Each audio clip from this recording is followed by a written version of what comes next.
കട +2 മലയാളം ചാപ്റ്ററിൽ കേശിനി മൊഴിയായിട്ട് നമ്മൾ എടുക്കാൻ പോകുന്നത്. ആദ്യം തന്നെ നമുക്ക് കഥകളിനെ കുറിച്ച് പറയാം. കഥകളി എന്താണ്, അതിനെക്കുറിച്ച് പറയാം. കഥകളി കേരളത്തിൻ്റെ ഏറ്റവും പ്രശസ്തമായ ശാസ്ത്രീയ നൃത്തരൂപങ്ങളിൽ ഒന്നാണ്.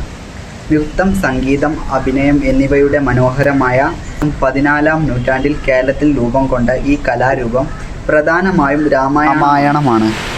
മഹാഭാരതം, പുരാണങ്ങളിൽ എന്നിവയിലെ കഥകളാണ് അവതരിപ്പിക്കുന്നത്. കഥകളിയുടെ സാഹിത്യ രൂപമാണ് ആട്ടക്കഥ. അത് ചോദിച്ചിട്ടാ, കഥകളിയുടെ സാഹിത്യ രൂപമാണ് എന്ത്? ആട്ടക്കഥ. അത് എല്ലാവരും ഓർമ്മിച്ച് വെക്കാം.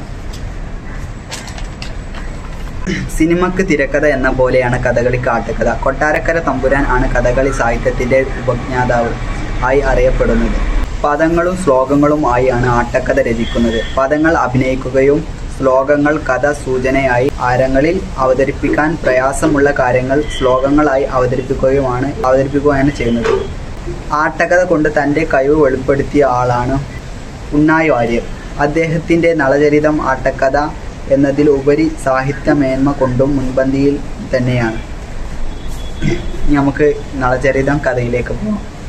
പാണ്ഡവർ ചൂതിൽ തോറ്റ് കാമിക വനത്തിൽ എന്ന സമയത്താണ് അവരെ ആശ്വസിപ്പിക്കാനായി ബൃഹദർശൻ എന്ന മഹർഷി പറയുന്ന കഥയാണ് നളൻ്റെ കഥ. നിശബ്ദ രാജ്യത്തെ വീരസൈന്യൻ്റെ മകനായ വീരനും സുന്ദരനുമായ നളൻ വിദർഭ രാജ്യത്തെ ഭീമരാജാവിൻ്റെ മകളാണ് സുന്ദരിയായ ദമയന്തി. രാജ്യത്തെ ജനങ്ങളിലൂടെ സുന്ദരിയായ ദമയന്തിയെക്കുറിച്ചുള്ള അറിവ് നളനിലും ധീരനായ നളനെ കുറിച്ചുള്ള അറിവ് ദമയന്തിയിലും എത്തിച്ചേരുന്നു. അതുകൊണ്ട് തന്നെ ഇവർ കാണാതെ തന്നെ പ്രണയത്തിലാകുന്നു. അതുകൊണ്ട് തന്നെ നളൻ ഒരു അംശത്തിൻ്റെ കയ്യിൽ ദൂതയക്കുന്നു. ഇവർ കാണാതെ തന്നെ പ്രണയത്തിൽ മുഴുകിയിരിക്കുന്ന സമയത്താണ് ദമയന്തിയുടെ സ്വയംവരം നിശ്ചയിക്കുന്നത്. സുന്ദരിയായ ദമയന്തിയുടെ സ്വയംവരം വിവരം ലോകമെമ്പാടും അറിഞ്ഞു. താരതമുനി ഈ വിവരം ലോകത്തും എത്തിച്ചു. സുന്ദരിയായ ദമയന്തിയെ വർണ്ണന കൊണ്ട് ഇന്ദ്രൻ, അഗ്നി, യമനൻ, വരുണൻ അവളെ വിവാഹം കഴിക്കാൻ ആഗ്രഹിച്ചു. ദേവന്മാർ തങ്ങൾക്ക് വേണ്ടി വിവാഹം കഴിക്കാൻ ഒരു ദൂതനെ ദമയന്തിയുടെ പക്കലേക്ക് അയക്കുന്നുണ്ട്. ആ ദൂതൻ നളൻ തന്നെ ആയിരുന്നു. നളൻ മനസ്സില്ലാ മനസ്സോടെ ദേവന്മാരുടെ ഒരാളെ നീ വിവാഹം കഴിക്കണം എന്ന് പറയുന്നു. എന്നാൽ അതിന് ദമയന്തി മറുപടിയായി പറയുന്നത് താൻ നളനെ മാത്രം വിവാഹം കഴിക്കുന്നതേ എന്നാണ് ദമയന്തി മറുപടി പറയുന്നത്. എന്നാൽ സ്വയംവര ദിവസം 5 നളന്മാരെ കണ്ട് ദമയന്തി വിവശയാകുന്നു. യഥാർത്ഥ നളനെ കാണിച്ചു തരാൻ അവൾ ദേവന്മാരോട് തന്നെ കേണപേക്ഷിക്കുന്നു. ഇതിൽ മനസ്സലിഞ്ഞ ദേവന്മാർ സ്വന്തം രൂപം ധരിക്കുകയും ദമയന്തി നളനെ വിവാഹം കഴിക്കുകയും ചെയ്യുന്നു. ദേവന്മാർ നളനും ദമയന്തിക്കും വരങ്ങൾ നൽകി തിരിച്ചു പോകുമ്പോൾ ആണ് കലിയുടെ വരവ്. സ്വയംവരത്തിൽ പങ്കെടുക്കാനാണ് കലിയുടെ വരവ്. എന്നാൽ സ്വയംവരം കഴിഞ്ഞു എന്നും രാജാവ് ആയിട്ടുള്ള നളനെ അവർ വിവാഹം കഴിച്ചു എന്നുള്ള അറിവ് കലിയിൽ തമ്മിൽ പിണക്കി അകറ്റും എന്ന് ചെയ്തു. കൂട്ടുകാരനായ പുഷ്കരനെ കൂട്ടുപിടിച്ച് നളനെ ചൂതിന് വിളിക്കുന്നു. കലിബാധിതനായ നളൻ പുഷ്കരനോടൊപ്പം ചൂത് കളിച്ച് സകലതും നഷ്ടപ്പെടുന്നു. എല്ലാം നഷ്ടപ്പെട്ട നളൻ കൊട്ടാരം വിട്ട് ഇറങ്ങി ദമയന്തിയും കൂടെ പോയി കാട്ടിൽ എത്തിച്ചേരുന്നു. പക്ഷികളെ കണ്ട നളൻ അവയെ പിടിക്കാൻ തൻ്റെ വസ്ത്രങ്ങൾ ഒരു വല പോലെ ആക്കി എറിഞ്ഞു. എന്നാൽ ആ പക്ഷികൾ ആ വസ്ത്രം കൊണ്ട് പറന്നു പോയി. തങ്ങൾ തൻ്റെ വസ്ത്രങ്ങൾ അപഹരിക്കാൻ വന്ന പക്ഷികളാണ് എന്നാണ് നളൻ പറയുന്നത്. അങ്ങനെ ഉടുവസ്ത്രം പോലും ഇല്ലാതെ നളൻ തന്നെ വിട്ടുപോകാൻ പറയുന്നുണ്ട്. പക്ഷേ ദമയന്തി അതിന് തയ്യാറാകുന്നില്ല. രാത്രിയിൽ അവൾ ഉറങ്ങിയപ്പോൾ അവളുടെ വസ്ത്രത്തിന് പാതി മുറിച്ച് നളൻ എങ്ങോട്ടോ പോയി. ഉറക്കം എണീച്ച് ദമയന്തി നളനെ കാണാതെ ഏറെ വിഷമിച്ചു.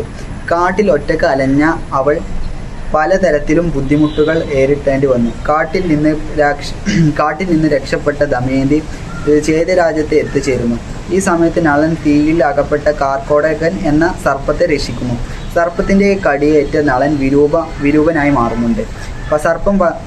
പക്ഷേ സർപ്പം പറയുന്നത് ഈ രൂപം അങ്ങേക്ക് ഗുണം ചെയ്യുമെന്നും അങ്ങ് അയോധ്യ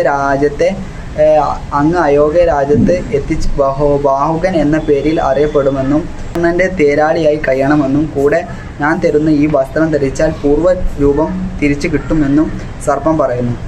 അങ്ങനെ നളൻ ഋതുപർണൻ്റെ തേരാളിയായി കഴിയുന്നു. ചേതി രാജ്യത്ത് നിന്ന് തൻ്റെ രാജ്യത്ത് എത്തിയ ദമയന്തി നളനെ കണ്ടെത്താൻ പലതരത്തിലും ചേതി രാജ്യത്ത് എത്തിയ ദമയന്തി നളനെ കണ്ടെത്താൻ പല ദിക്കിലേക്കും ബ്രാഹ്മണന്മാരെ അയക്കുന്നുണ്ട്. അത്തരത്തിൽ ഒരു ബ്രാഹ്മണൻ ഋതുപർണന്റെ കൊട്ടാരത്തിലേക്കും എത്തിച്ചേരുന്നു. പിന്നീട് ഋതുപർണന്റെ സദസ്സിൽ വായിച്ച് വരികൾ ബാഹുകൻ രഹസ്യമായി മറുപടി കൊടുക്കുന്നുണ്ട്. ഇത് അറിഞ്ഞ ദമയന്തിക്ക് അവിടെ ഉള്ളത് നളൻ ആണോ എന്ന സംശയം ഉദിക്കുന്നു. നളനെ തിരിച്ചു കൊണ്ടുവരാൻ ആയി ദമയന്തി അച്ഛൻ അറിയാതെ രണ്ടാം സ്വയംവരത്തിന് വീണ്ടും തയ്യാറാകുന്നു. നാളെയാണ് നിശ്ചയിച്ച സ്വയംവരം. പറ്റുമെങ്കിൽ എത്തിച്ചേരാൻ ഋതുപർണനോട് മാത്രം ആവശ്യപ്പെടുന്നു. ഇത് കേട്ട് ആവേശത്തിലായ ഋതുപർണന്റെ പേര് തയ്യാറാക്കാൻ ബാഹുകനോട് പറയുന്നു. നളന്റെ രഥവേഗം കണ്ട് അദ്ദേഹം അത്ഭുതപ്പെടുന്നുണ്ട്. വൈമധ്യേ നളൻ രാജാവിൽ നിന്ന് അക്ഷയ ഹൃദയമന്ത്രം കൈക്കലാക്കി. അധികം സമയം എടുക്കാതെ തന്നെ ഋതുപർണൻ ബാഹുകന്റെ കൊട്ടാരത്തിൽ എത്തിച്ചേരുന്നു. രഥത്തിന്റെ ഒച്ച കേട്ടപ്പോൾ നളൻ ആണോ എന്ന് സംശയിച്ച് ദമയന്തി ഓടി വരുന്നുണ്ട്. പക്ഷേ ഋതുപർണനോട് ഒപ്പം വിരൂപനായ ബാഹുകനെയാണ് അവൾ കണ്ടത്. എന്നാൽ ചുരുങ്ങിയ സമയം കൊണ്ട് തന്ത്രം കൊണ്ട് ഇവിടെ വരെ എത്താനുള്ള കഴിവ് നളനുക്ക് മാത്രമുള്ളൂ എന്ന് ദമയന്തിക്ക് ഉറപ്പായിരുന്നു. പക്ഷേ ആ സംശയം തീർക്കാൻ വേണ്ടി തൻ്റെ ഏറ്റവും പ്രിയപ്പെട്ട തോളിയായ കേശിനിയെ കൂട്ടുപിടിക്കുന്നു. ബാഹുകന്റെ അടുത്തേക്ക് അയക്കുന്നുണ്ട്.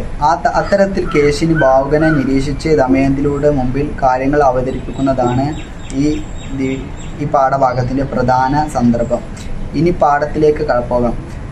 കേശിനി ബാഹുകനെ മുമ്പിൽ നേരിട്ട് ചെന്നു തമാശ രൂപത്തിൽ ഓരോ കാര്യങ്ങൾ ചോദിപ്പിച്ചു. ബാഹുകൻ പറഞ്ഞ ഓരോ കാര്യങ്ങൾ കൊണ്ട് മനസ്സിലാക്കി തിരിച്ചു വന്നു. പിന്നീട് ഒളിച്ച് നിന്നിട്ടും ബാഹുകന്റെ ഓരോ കാര്യങ്ങൾ നിരീക്ഷിക്കുന്നുണ്ട് കേശിനി. ശേഷം കേശിനി ദമയന്തിയോട് പറയുന്നു, ദേവിയെ പോലെ ശരീരമുള്ള രാജകുമാരി, കേൾക്കുക. അവിടെ നിൽക്കുന്നത് പുരുഷരത്നം ബാഹുകനാണ്. ബുദ്ധിമാനായ അവൻ എന്നോട് പേര് പറഞ്ഞത് ബാഹുകൻ എന്നാണ്. അതുകൂടാതെ വേറെ പല കാര്യങ്ങൾ കൂടി പറഞ്ഞു. കേശിനി പറയുന്നത് വന്നിരിക്കുന്നത് നളൻ തന്നെയാണ് എന്ന് ഉറപ്പിച്ച് പറയുന്നു. ബാഹുകന്റെ അടുത്തുപോയി നളനെ കുറിച്ച് കുറെ കുറ്റങ്ങൾ പറഞ്ഞു കൊടുക്കുന്നുണ്ട്. ബാഹുകൻ അത് കേട്ട് സങ്കടമായി. അതായത് ബാഹുകൻ പറയുന്നു, നളൻ ഒരു അപരാധവും ചെയ്തിട്ടില്ല. മനഃപൂർവ്വം അദ്ദേഹം ഒരു തെറ്റും ചെയ്തിട്ടില്ല. അഥവാ അവർ ചെയ്തിട്ടുണ്ടെങ്കിൽ കുലനാരിയായ ദമയന്തിക്ക് കോപമൊന്നും പാടില്ല. കൂടാതെ കേശിനി പറയുന്നു, ബാഹുകൻ പറഞ്ഞ കുറേ അധികം കാര്യങ്ങൾ എനിക്ക് തമാശയായിട്ടാണ് തോന്നിയത്. ഇതൊക്കെയാണ് കേശിനിക്ക് ബാഹുകനെ നേരിട്ട് സംസാരിച്ചപ്പോൾ കിട്ടിയത് കാര്യങ്ങൾ. അതിനുശേഷം ഒളിച്ചു നിന്നും നളനെ നിരീക്ഷിക്കുന്നുണ്ട്. ഋതുപർണന്റെ കൊട്ടാരത്തിൽ നളൻ എത്തുന്നത് തേരാളിയും പാചകക്കാരനും ആയിട്ടാണ്. അദ്ദേഹത്തിൻ്റെ മനസ്സിൽ വിചാരിക്കുമ്പോൾ തന്നെ പാചകത്തിന് ആവശ്യമായ സാധനങ്ങൾ എത്തും. അഗ്നി ഒക്കെ സ്വയം കത്തും എന്നൊക്കെയാണ് പറയുന്നത്. വെള്ളം നിറഞ്ഞു. ഇതൊക്കെ കേശിനിക്ക് അത്ഭുതം ഉളവാക്കാൻ കാരണമായി. ഈ കാഴ്ച ഒക്കെ കേശിനി ഒളിഞ്ഞു നിന്നു കണ്ടതിനാൽ തന്നെ അവിടെ നിൽക്കുന്നത് നളൻ തന്നെയാണ് എന്ന് ഉറപ്പിച്ചു. ശേഷം ഈ കാര്യങ്ങളൊക്കെ ദമയന്തിയോട് അവതരിപ്പിച്ചു. അങ്ങനെ ബാഹുകൻ പാചകം ചെയ്തതിന് ശേഷം ഋതുപർണന്റെ മുമ്പിൽ വെച്ച് അദ്ദേഹത്തെ വണങ്ങി നിന്നു. ശേഷം തേരിൽ പോയി ഇരിക്കുന്നതും തേരിൻ്റെ അരികിൽ പൂന്തോട്ടം നോക്കി നിൽക്കുകയായിരുന്നു നളൻ. ഒരു പൂവ് എടുത്ത് കൈകൊണ്ട് ഇങ്ങനെ തിരുമ്പി സാധാരണ കൈകൾ കൊണ്ട് തിരുമ്പിയാൽ പൂക്കളൊക്കെ നശിച്ചു പോകും അല്ലേ? പക്ഷേ ഈ പൂവ് ഒന്നുകൂടി മനോഹരമാവുകയാണ് ചെയ്തത്. ഇത്രയും കാര്യങ്ങൾ കേശിനി കണ്ടതിനാൽ തന്നെ അവിടെ നിൽക്കുന്നത് ബാഹുകൻ അല്ല നളൻ തന്നെയാണ് എന്നാണ് കേശിനി ഉറപ്പിച്ചു പറയുന്നത്. ഈ കാര്യങ്ങളൊക്കെ ദമയന്തിയോട് അവതരിപ്പിക്കുകയും ചെയ്യുന്നുണ്ട് കേശിനി. പിന്നീട് ദമയന്തി ചിന്താവൃതനായിട്ട് ഇരിക്കുകയാണ് ചെയ്യുന്നത്. അപ്പോൾ വീഡിയോ കണ്ട എല്ലാവർക്കും thank you for watching. Please keep support. Okay.